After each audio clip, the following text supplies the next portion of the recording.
তার অবস্থা আশঙ্কাজনক হওয়ায় তাকে শিশু বিভাগের আইসিইউতে ট্রান্সফার করা হয়। বাচ্চাটা এখন শিশু বিভাগের আইসিইউতেই আছে। তো বাচ্চাটার পরিস্থিতি এখন আসলে একটু খারাপের দিকেই।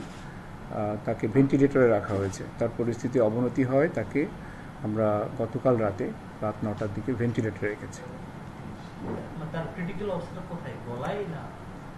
ডাক্তাররা যেটা বলেছেন, তার যে অ্যাকচুয়ালি যে পাশবিক নির্যাতনের ফলে আসলে তার যেটুকু ইনজুরি হয়েছে, কিছু ইনজুরি আছে তার পেরিনিয়াল রিজিয়নে, কিন্তু মেইন সমস্যাটা তার গলার কারণেই তার আসলে এই যে হাইপক্সিয়া হয়েছিল, সেই কারণে একবার তার কনভালশন হয়েছে, খিঁচুনি উঠেছিল আর কি। তো এমনি শরীরের অন্যান্য অংশেও কিছু কিছু তার স্ক্র্যাচ মার্ক বা এই ধরনের কিছু মার্ক আছে। যে টিয়ার আছে, ভ্যাজানাল রিজনে পেরিনিয়াল টিয়ার আছে, কিছু ইনজুরি আছে। আমরা 4 সদস্যের একটা মেডিকেল বোর্ড করে দিয়েছি। আজকেই এই মেডিকেল বোর্ড বসবে।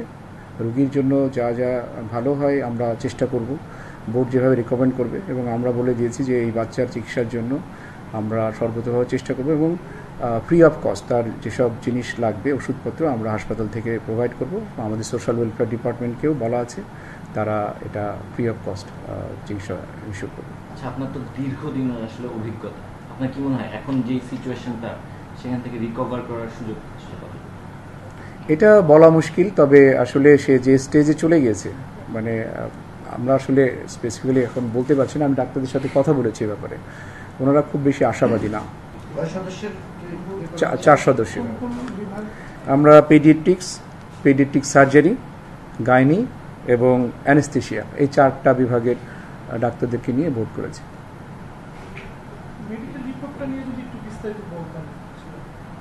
এটা আসলে কি, এটা স্পেসিফিক্যালি ওইভাবে তো আমরা বলতে পারবো না। মানে আপনার পরবর্তীতে আমরা যখন মেডিকেল সার্টিফিকেট দেবো, যখন সেখান থেকে ডিসচার্জ হবে, তখন আমরা স্পেসিফিক্যালি বলা যাবে।